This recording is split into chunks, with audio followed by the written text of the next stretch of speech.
Alhamdulillah, wassalatu wassalamu ala rasulillah wa ala alihi wa sahbihi wa man wala. Un des piliers de cette religion, d'ailleurs ce qui la distingue des religions précédentes, c'est la facilité et la souplesse. Dieu tient compte de notre faiblesse, parce que c'est lui qui nous a créés.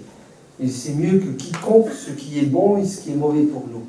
Il sait mieux que quiconque ce que l'on peut supporter et ce qui est insupportable pour nous. Ainsi, la charia, la voie que Dieu nous a tracée, est en parfaite conformité avec nos capacités de quoi? De la pratiquer. C'est pour cela que le prophète sallallahu alayhi wa sallam est venu alléger l'islam des carcans que devaient porter et supporter les communautés précédentes. Ainsi, l'islam sous sa forme mohammedienne est un islam qui reflète la souplesse, la facilité. Pourquoi? Parce que cette religion n'a pas pour objectif de punir l'être humain. Car quelqu'un qui doit supporter l'insupportable, en fait, subit un préjudice. Donc l'islam n'est pas venu pour nous mettre dans la gêne, dans la difficulté. Au contraire, Dieu dit à plusieurs reprises, dans plusieurs versets du Coran, وَمَا جَعَلَ عَلَيْكُمْ فِي الدِّينِ مِنْ حَرَجٍ. Dieu ne veut pas que vous connaissiez la gêne à cause de la pratique de la religion. En d'autres termes, pratiquer la religion, et dès qu'une pratique vous met dans la gêne, à ce moment-là, vous sortez quoi? Vous sortez un joker qui s'appelle la rukhsa, la dérogation. C'est-à-dire vous devez quitter cette situation de gêne pour entrer dans la situation normale qui est la situation de souplesse, de facilité, d'accessibilité. La religion est accessible. Dès qu'elle ne l'est plus, sachez que vous devez faire quoi? Vous devez passer du statut de la difficulté vers le statut de la facilité. C'est un pilier, un fondement de l'islam. C'est quelque chose qui ne se discute pas. Parce que les versets du Coran sont nombreux.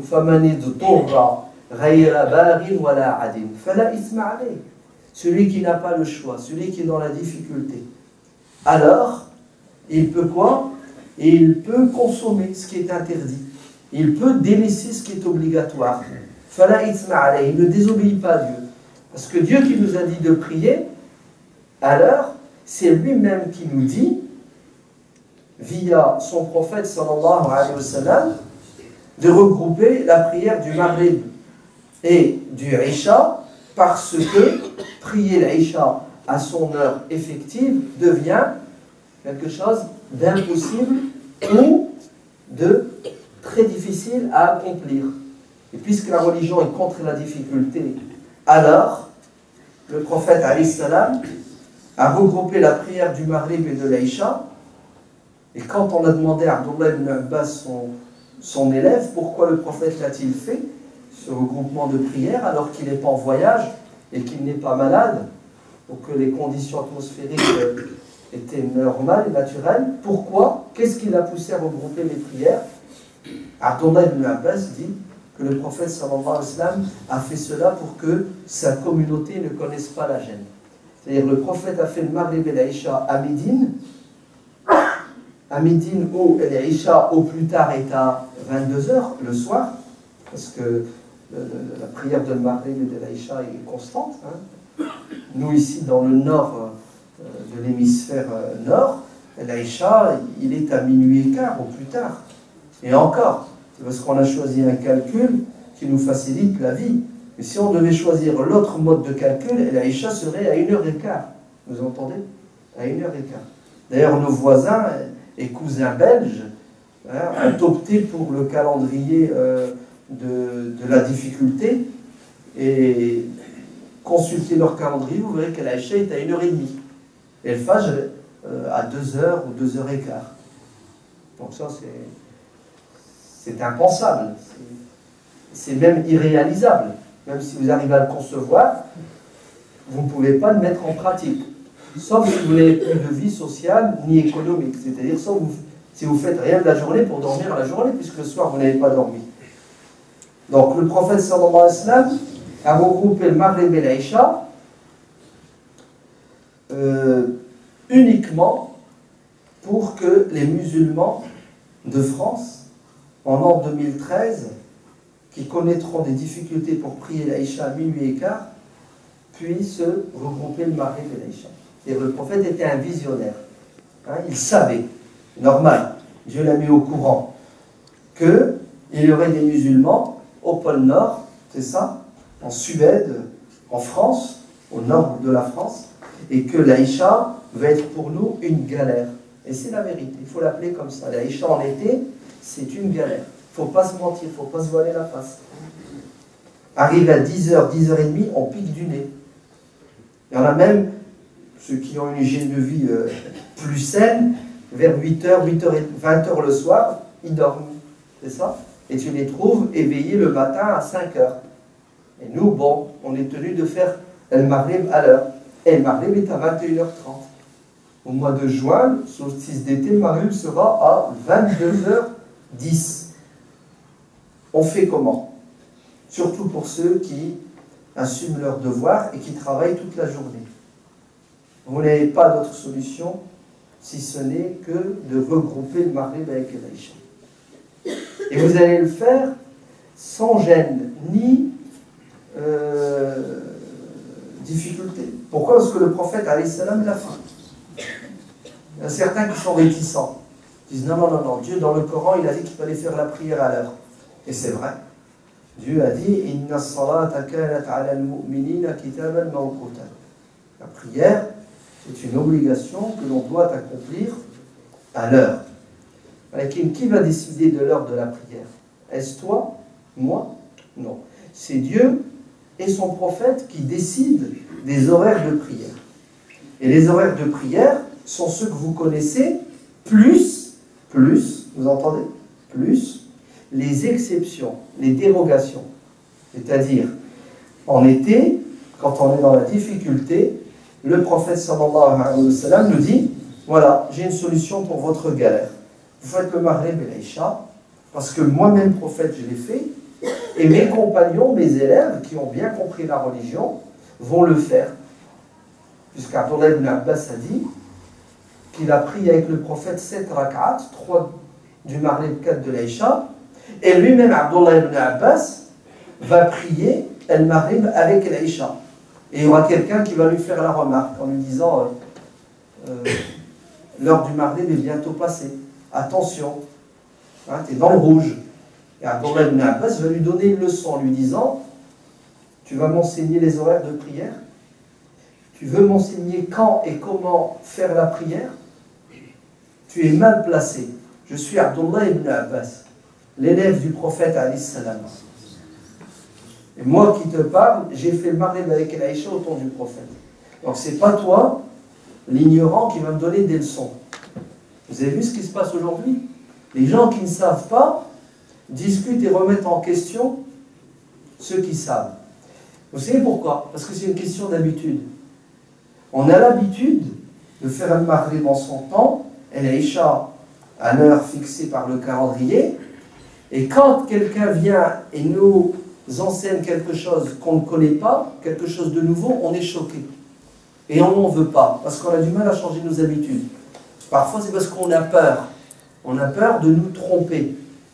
Là, écoutez, vous ne pouvez pas vous tromper, puisque le prophète alayhi salam l'a dit et l'a fait. C'est dans le Sahih de l'imam Muslim. Le hadith est authentique.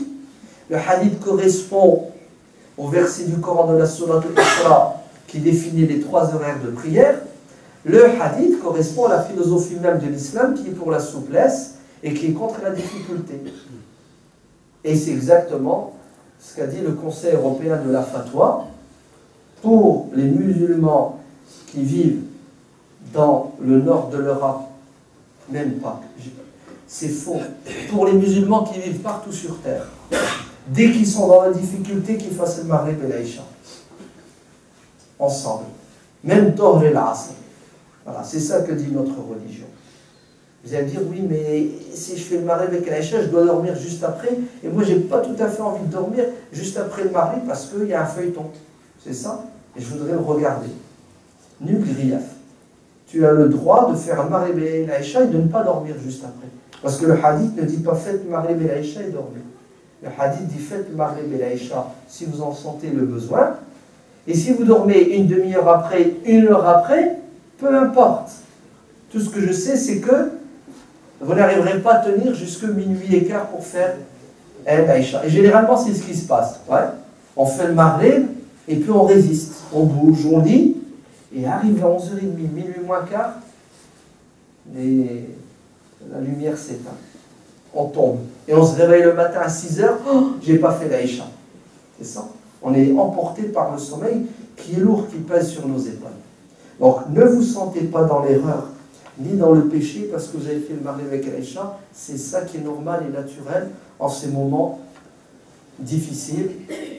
Sinon, vous allez prier à contre-cœur. Vous allez prier l'Aïcha minuit et quart, vous êtes dans le gaz, vous n'êtes pas concentré, et l'Aïcha va devenir pour vous une punition à la longue. Bon, laissez tout ça de côté. Moi, je vais vous parler d'un cas concret. Un frère qui a dit, j'ai failli faire un accident. Vous savez pourquoi il a failli faire un accident? Parce qu'il a dormi à minuit et demi, il s'est réveillé à 4 heures. Et il est parti au travail. Et il conduit. Vous savez, il a du déplacement à faire. Et le soir, à 5h30, quand il rentre, il est HS. Parce qu'il a dormi que 4 heures. 3h30 la nuit. Il a dit, l'été pour moi, c'est infernal. Je souffre. Donc, vous voyez l'impact que ça peut avoir sur l'individu. Très grave. On peut pousser quelqu'un à quoi? À faire un accident, à se faire du mal ou à faire du mal aux autres. Donc, il faut arrêter de polémiquer autour de cette question tellement elle est claire et évidente. Maintenant, chacun est libre de faire ce qu'il veut, hein, c'est évident. Hein, chacun est libre. Mais ne cherchez pas la petite bête. Okay? Prenez la religion comme elle est, c'est-à-dire souple. Ne croyez pas que plus c'est dur, plus vous êtes proche de Dieu. Plus vous souffrez, plus Dieu vous aime. C'est pas vrai. Dieu n'a que faire de votre souffrance. Dieu n'aime pas la gêne. C'est pour ça qu'il nous a donné des dérogations. D'accord? Et nos voisins belges, qui ont opté pour un calcul différent du nôtre, ont l'Aïcha à 1h15 du matin.